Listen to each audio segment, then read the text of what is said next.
none Rafinha akava ku ruhande ahubwo akinjira muri box agasanga Lewandowski kuba tarari byatumaga Rafinha isanga asa n'ukina uruhande kuko umuntu yitwa Martini ntabwo ari ku Gerard Martini rwose nyine ni Jojori rwose arasanzwe cyane so izo mpinduka z'abo bakinnyi batatu za disturbinze cyangwa se zahungabanyije imikino ya Barcelona imaze kumenyerwa bituma itakaza match no kuba mu mutwe barabyumvaga ko bakoze 4-0 nta anje kirimo nini nta pressure bari bafite nta kibazo indi match yari kuri Villa Park mu Bwongereza Visit Rwanda yacu yari iri mu Bwongereza yasufuye yatsinzwe ariko birangira nayo ibonye itike. Paris Saint-Germain yatsinzwe neza itsindwa nk'abagabo bitego 3-2 bisanga ibyo yari yaratsinze 3-1 mu mukino banza wabereye Parc des Princes i Paris. Hanyuma rero byagenze gute n'ubundi Paris Saint-Germain yatangiye ari itsinda igitego cya Achraf Hakimi ku minota 11 ndetse Nuno Mendes arabasubira ku minota 27 equipe ya Aston Villa ibirakangutse the Clarets minota 34 kuri assist ya Johnny McGinn Yuri Tielemans atsinda igitego hanyuma ku minota 55 Johnny McGinn atsinda ikindi gitego mu minota 2 gusa kuko minota 55 ku gitego cya Johnny McGinn haciye minota 2 gusa witwa Ezri Konsangoyo atsinda igitego kuri assist igitangaza ya Marcus Rashford wagize umukino mwiza cyane biza kurangira rero equipe ya Aston Villa itageze Kanani kuko yaburaga igitego kimwe gusa kugira ngo ibohereze muri extra time birangira equipe ya Paris Saint-Germain itsinze umukino ariko nubwo itsinze ikomeje ariko itsinzwe ibitego 3-2 ariko ibingibi byagaragaje equipe ya Paris Saint-Germain nk'ikipe yarushijwe cyane kuko kuri expected goals XG philosophy equipe ya Aston Villa yari ifite XG ingana na 2.26 burya ingi definitive ibitego bigera muri 5 nubwo itabibonye ariko Paris Saint-Germain kuri 1.70 idefinitive ibitego hagati ya 2 na 3 hanyuma possession Paris Saint-Germain yaje gukanguka mu byukuri hejuru cyane ariko Aston Villa ateye amashoti 17 icyenda gana mu izamu ya hejuru cyane. Umusesenguzi wa mbere mu Rwanda ejo yari yavuze yuko ikintu cyitwa relationism kavugamba nagakunze cyane ejo nagasohokanye naraye nyibonye nimugoroba nice ndimo kureba umupira wayibonye ndavuga ni Radio Rwanda giye itereka ifite umusesenguzi wo wasomye arimo kwiga n'ubutoza n'ibintu banyu bakumpande aribo batsinda ibitego byanyoheye cyane uko narebye match nyihuza n'ubusesenguzi wakoze ejo mbona ni ibintu harimo bihwanye. Twari dufite dossier ndende kuri Paris Saint-Germain ariko zandani za Rayon zadufasha umwanya munini reka tushyira imbaraga kuri AP ibi bintu byanjye nawe byo gusobanura relationism Lorenzo bikipinge tuzabiha undi mwanya reka dukore analyse globale y'umukino kugira ngo tubone umwanya wa Arsenal tugiye muri ibi bintu by'ama somamo nka dutatu turatwo cy'Espanyol tuzaganira tuzateguye nko twitwa Toko Imevoy hanyuma tabela Escadinha ndetse na Corta na magambo ari technique y'Espanyol y'umupira tuzayaganira icyo turabibije Toko Imevoy kari kanyoye cyane twari utuntu kavuge neza mu cyongereza byibura Toko Imevoy give and go izo ni pass za give and go tabela bikavuga 1-2 ubwo no buryo bw'amapasi ya Paris vuga kandi Escadinha staircase ladder ni nk'ama escalier uburyo mwubaka umukino wanyu bimeze nk'urwego cyangwa se ama escalier cyangwa urwego akanyuma portalouse dummy straight through ball okay ibyo tuzabiganira ni ibintu binini cyane bya coaching bigari bisaba nyine umwanya w'iminota nka 40 tuzabijyamo ariko kugira ngo dukorane n'ize global ya yindi isanzwe tarimo ama technique menshi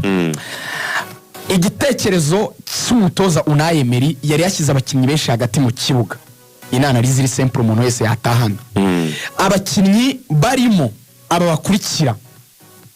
umukinnyi wa mbere ukina hagati mu kibuga yari yakoresheje mu ijoro ryakeye nibyo tugiye kunyuramo tubapanga batanu yari afitemo umukinnyi witwa Onana Vom akageramo Kamara akageramo Yuri Tielemans abo ni batatu abo kumandi barimo Magin ndetse na Rodgers nabo bakiniraga hagati bari batanu n'ubundi Dometier bombi na mediateur Morgan Rodgers uri no numero 10 ndetse na Johnny McGinn no mediateur Dometier bivuze ngo yari yagwi kibuga ariko akoresha mediateur yafunze rero hagati kuko yatekerezaga ko iyi kipe ya Paris Saint-Germain kuko ari nziza cyane mu kintu cya possession akavuga ati nikorere block median ifungira hagati nkibona uburyo yambutse imipira ikura hagati ijyana kwa ba Dembele ndetse na ba Barcola ibyo mu minota ya mbere yabikoze arimo gukiniramo hagati cyane hanyuma bituma ataza gusanga abakinnyi ba Paris Saint-Germain b'abadefanseri ubwo ndavuga ba Hakimi na ba Nuno Mendes na ba Marquinhos ngo ajya babuza gusohora uwo mupira bituma bahita biga uburyo bwo kuransa imipira sinzi ni muri kubyumva wakoze block media uziko turi munyura hagati du processinga none nabo bagahita biga ubwenge bakazajya batera imipira miremire iyo mipira miremire ikagenda igaca kuri ya mediane yawe ikinjira neza muri defense yawe niko byaje kugenda rero babona ibitego bibiri igice cya kabiri yahinduye icyo bita game approach Unai Emery icyo yakoze niki yavuze ngo noneho ni mubasange mu pressing high kuri uriya murongo wa defense ntimutume basora y'imipira ibyo amaze kubikora rero ikipe yatangiye guteza Paris Saint-Germain ikibazo cyuko Paris Saint-Germain yatakazaga imipira myinshi none abakinnyi ba clinical baba beza babona bitatu ntibyari bihagije kuko bari bakeneye byibura gukora difference ya bibiri birangira basezerewe ariko mu ijambo rimwe yavuze banayushije cyane yavuze ngo ibi binyeretse ko phase tugezeho twubaka ikipe ya Aston Villa ari nziza dusigaje ikintu kimwe ari nacyo Paris Saint-Germain ifite Paris Saint-Germain abantu bavuga yuko umushinga wawe yafailinze ariko baribeshya Paris Saint-Germain nimwe makipe ari kugerageza kuba close muri Champions League mu myaka 6 iheruka ikinnye demi finale ya 4 igeze muri demi finale 4 ikinnye mu finale imwe ariko ikandagiye muri demi finale enye mu myaka 6 icyo ni kikwereka ko bafite demi finale geramo makipe gusa bari hafi ni ikibazo cy'igihe yavuze ati rero icyo dukeneye ni ukugira maturite yo kumenya uburyo ujera bino bintu uzi ukuntu nyine donc izi situation ziremereye kuko yavuze ati ibi bira reflecting ishusho ya match ya mbere ngo ukuntu twagize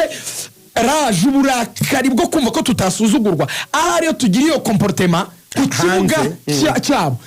ntitwankeswe bitatu ntidutsindwe bitatu twashaka ko tuyisezereye impamvu yayifataga nka reference nuko yo yatsindiwe Paris ariko itsindira Liverpool mu rugo ubwo ndavuga Paris Saint-Germain icyo rero nicyo gikomeye witwara ute ku bibuga byo hanze match ukora mu rugo Aston Villa ifite record yuko ntigipfa gutsindirwa mu rugo zari match nyango 18 yego niba nibuka neza kuko twabibarageje ariko se hanze ukora iki hanze ikora amakosa menshi ubwo ni isomo basigaranye bazaheraho umwaka utaha akandi kantu wenda ka insolite gatoya dusoza kubera kumenyera Europa League mbere yo kuno match itangira kwa kuno bakinnyi bahagaze Aston Villa waprenze match ya Europa League ndirimba Europa League abantu bati ni rwo rwego ati murakoze mutweretse n'umundi aho mwashakaga kwa muri ati ubwo nyine ati niyo revo Roy Keane yavuze ngo abakinnyi bose bahise barakara ariko Marcus Rashford kubera kubimenyera ngo yari yishimye ariko dushimira umutoza wa Unai Emery tuzamugarukaho tuzabiganiraho ngira ngo byinshi tunabiganira no muri Magic Lineup ibintu babiryoshye hanyuma muri minota 10 munyemere tuganire kuri match ya Real Madrid n'ikipe ya Arsenal yagiye n'indege yayo ku munsi w'ejo bakoze ikiganiro n'itangazamakuru nabonye abakinnyi Lorenzo bayo barimo umuzamu ndetse na Yahurien Timba na Bukayo Saka bose bavuze ndetse n'umutoza ariko nakunze Arteta bamubwira ngo noise yo hanze ya stade ngo muzabasha kuyijera Arteta basubiza ngo reka ibyo tubireke tuzaganirire mu kibuga bizabira mu kibuga arabizi neza ko yatsinze Real Madrid ibitego 3 ku busa ubundi nuko nta mpamba ibihagije mu mupira w'amaguru kuko ibyo ukoze mu minota bikozemo nundi abikora muri iyo minota ariko ubundi mpamba ibitego 3 ku busa ubundi ni impamba ibihagije kuko abasesenguze b'Iburayi b'umupira niyo force baravugaga ngo Arsenal nibona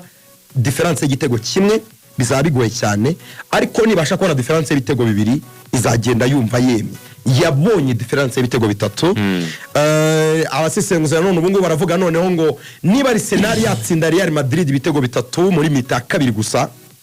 ikoresheje ba Declan Rice na ba Mikel Merino Real Madrid nta ubasha ifite gutsinda Arsenal ibitego 3 wenda mu gice cya mbere ikoresheje ba Mbappe ba Jude Bellingham ba Rodrigo ndetse na Vini ukabona ko nyine bitabigutera ubwoba kuko nabyo birashoboka kuri Real Madrid ku kibuga cyayo bikoreka ko ari match nyine igikomeye cyane amakuru meza kwa Arsenal nuko uwashidikanwagaho ni Thomas Partey ejo ari kumwe n'abandi yajyanye na equipe araharameze neza umukinnyi wenyine udahari mu bari bahari kuri match ibanza ni Jorginho bamukubise ikintu niba ari nkokora urubavu rwinjiramo ahumeka nabi ntabwo aragaruka muri forme ntabwo araba neza naniwe watumye bakina muri weekend match ruka muri weekend Brentford match bayisoza batuzuye kubera ko nyine yagize icyo kibazo cy'urubavu bamaze gusimbuza abakinnyi bose rero wenyine udahari abakinnyi bose barahari abakinnye match ya mbere bose barahari so ne equipe ubona ko nyine iriteguye imeze neza no kurebiza kuba mu kibuga Jude Bellingham ati ntababeshye ntabwo nabibonaga nyine nimwe yavuze ngo ntabwo nabonaga ko Arsenal yadutsinda 3 ariko Regan kimwe mu bintu abakinnyi ba Real Madrid no bakoze press conference bagiye bavugaho no ku mbuga nkoranyambaga ibintu bandika nuko remontada ishoboka ya Fede Valverde yabiganiriye bagenzi be ngo ubundi Jude niwe wabitangiye aravuga ngo tukimara gutsindwa 3-0 turi muri bus tuva i London kuri stade ya Arsenal twerekeza ku kibuga cy'indege cya London kugira ngo dusubire muri Espagne abakinnyi ngo bagiye baganira bavuga ngo birashoboka ko twagarura ibitego 3-0 tugasezerera Arsenal yaravuze ngo iki cyumweru cyose tukimaze tuganira uburyo twayigombora remontada ngo niryo jambo bakoresheje cyane bakanavuga ko muri Real Madrid ngo nta kintu kidashoboka niba hari ahantu watsindirwa koko ari Santiago Bernabeu byihari ariko by'umwihariko bakabihera ku kuba kapiteni Fede uri mu kapiteni ba Real yaravuze ngo nimugira kwizera tugatsinda igitego mu minota 15 cyangwa 20 ya nyuma ya mbere stade gahita tujya inyuma ifite ikihereyeho ubwo ni igitego tugahita tuyishyushya kuko izahita ibona ko bishoboka iminota ikiri myinshi ikipe igafiringa iyo pressure yo gutsindirwa Bernabeu hakiri kare mu minota ya mbere ati tuzayigombora tuzanayitsinda byinshi ahubwo rero Fabregas amubaza ati nakimye na Real kenshi ni muri Barcelona ku kibuga cyayo ati nakavuze ko match yarangiye ariko kuko ari Real ndi reserva Arsenal ze kwitonda Arteta ati game approach ni yindi ndayataka ndajya ngiye gushaka insinzi ntago ngiye kwidefanda ati nta nubwo banabuke dufite turataka nkaho tutigeze dutsinda match banza turakina nyine umupira wacu usanzwe barayifata nka fast leg nkuko twanayatatse no muri match banza now imibare rero isa niganisha ko abantu batekereza ko Real Madrid ni position de force bakurikije abakinnyi bayo beza karyoshye Real Madrid gukora campaign yo kubwira yo gukanga abafana ba Arsenal n'abakinnyi babwira ngo iminota 90 Santiago Bernabeu n'urupfu n'inzira y'umusaraba ubu abantu bakurikiye mu nkoranyambaga mwabonye kuri page ya Real Madrid nshimire mushuti wanjye Narcisse ukanyoherereje Real Madrid ya postinze chat yakoze muri chat GPT babaza ngo hello can you please translate this to as many languages as possible babaza ngo akakanu akadusobanurira mu ndimi nyinshi zishoboka babaza ngo 90 minuti Enel Bernabeu son molto longo no kuvuga ngo iminota 90 Santiago Bernabeu ngo ibari myinshi cyane pe babisobanura mu ndimi nyinshi ni campaign yo guterwa abafana ba Arsenal n'abakinnyi babwitoza kubabwira ko iminota 90 ya Santiago n'ibindi bindi umupira mu bice biwugize hazamo igice cya psychology kirana affecta cyane niyo mpamvu uzabona n'amakipe nyine ku bibuga byayo n'abafana babo bakunze nyine kugira uko bitwara neza Arsenal ikeneye kugira maturité cyane mu minota ya mbere ikagira ikintu cyitwa kugira control over chaos yirinde ko igihe iraba yugarijwe kuko Real iminota ya mbere irabisa kabisa nk'amadu cyangwa se nk'intare zatatse cyangwa byahovuze biriya bisimba by'amaso atukura n'amajanja n'inzara ndende nuvuga ngo kwa kundi ubona kirukana na gasho ukabona kiranyura ahantu hose ukabona kimeze nk'igisazi kubera inzara kirwana no kugatanya gusa Arsenal mugiri bufate baro yirinze gukora ibyo bita ama giveaway yirinde kurekura imipira byavuba byahutihuti niba ari ikintu cyoroshye gutsindisha Real Madrid aricyo Barca igiye kubitisha cyoroshye no kwereka ko utayitinya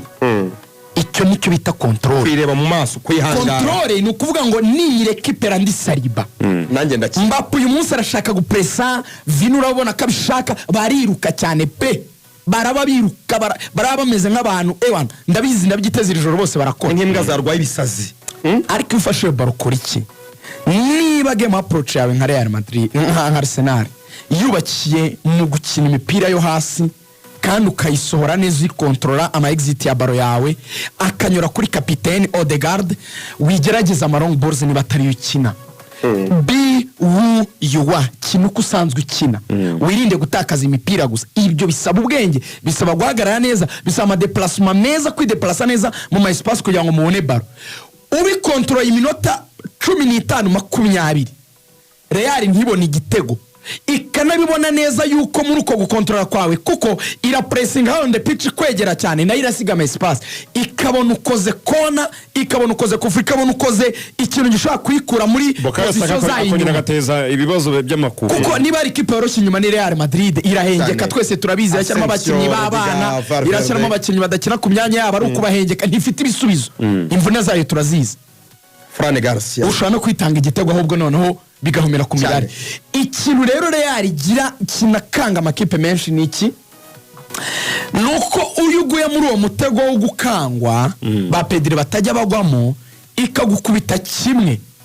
stade bagahita bazamura amabendera y'umweru yabo na bya bitifo bya bidrapo binini babyanditseho amagambo, none bakaririmbira rimwe ibyo Espanyol barimba za ndirimbo za Real Madrid, bamba icyo kibatsi kikabinjamo na bavini, bafite capacity yo kwiexprima bashingiye kuri iyo situation urimo, bakagusenya kuko nabakinnyi abahanga. Ama individuality cyangwa umukinnyi ku gitsike, Real Madrid ifite abakinnyi gutsinda ibitego 6. Vini kugutsinda 3, Mbappe kugutsinda 3 ni inkuru zisanzwe zaganirwa nkaho nta cyabaye, ariko bihoshwa niki, ibura balance. Real ko wumva imbere imeze nk'imodoka ya Benz, wumva amazina yose kumva kuri podium ya Ballon d'Or, inyuma nabwo ni nkaho ifite abakinnyi bazagorera na za Musanze, iroroshye irasanzwe cyane inyuma. Aho uzisanzwe gezayo baro, controla, uyinyuze hagati utuje, udafite pressure, ukina ibyawe, uyishyikirize Bukayo, umubwiye ngo Bukayo fesinga umuntu witwa Vasquez, mweri mine yisunikire Merino, muyishyire mu nkanka y'izamu. Ni match za kuryoha. Nge marako feti ya Arsenal irabarwa muri comportement bagira mu minota 20 cyangwa 30 ya mbere. Tudasoza tutavuzemo indi match Lorenzo ya Inter do Miraza kwakira Bayern Munich, ni match komeye cyane itarangira. Giuseppe Meazza, Bayern ifite umwenda w'igitego kimwe kuko yatsindiwe mu rugo na Inter Milan ibitego biri kuri kimwe. Biracyashoboka ariko Bayern nayo ifite ubasha ko yatsindira birafunguye, ariko Inter ikaba nziza mu kugarira, ikanagira na je nziza cyane ku buryo ngenda yaga pourcentage gato cyane kisumbuye gato cyane kuko ni match yegeranye cyane. Ejo mu rugo imikino tuzasengura Champions League ku buryo burambuye muri rusange, hanyuma reka mbabwire ko tuza kubagezaho n'uyu mukino wa Madrid n'ikipe ya Arsenal kuri Radio Rwanda. Mbashimire cyane, wakoze cyane wamfura we Rugaju. Urakoze, ariko saa moya kugera saa 4 z'ijoro kuri Magic Line cyitwa Magic Line kuri Magic FM. Turabisesengura iby'Uburayi gusa bitavangiye. Wakoze cyane.